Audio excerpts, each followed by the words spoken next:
Hey there, welcome back to iOS YouTube channel, and in this video I'm going to show you the latest update of InfinityX, which is 3.12. So what's changed? Let's get started and see.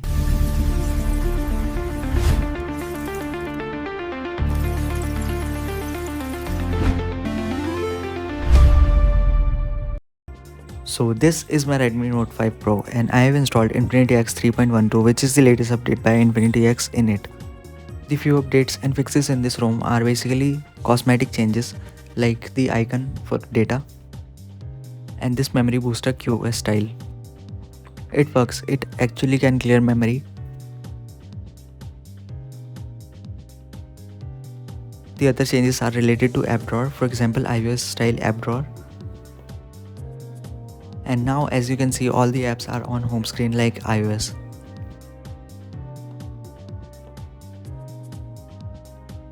Let me switch it back, and there's one more change, the app folder in app drawer. To enable it, you have to go to the home screen settings and then drawer, and then you can turn off default list view option. And now as you can see, the apps are in folders. To turn it back, you have to turn on default list view. One more fix that they added in the changelogs is vibration icon. For some users, the vibration icon was not showing in the status bar, but it is currently showing for now and it works fine now. And in the about page, you can see this is the latest version of InfinityX 3.12.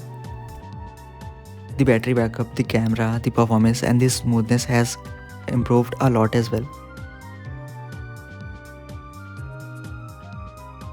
Now let me take a picture from the camera and show you how it looks. The autofocus works fine and the picture quality has also improved a lot. Compared to stock, it is way better. Thanks for watching, like and subscribe for more content like this.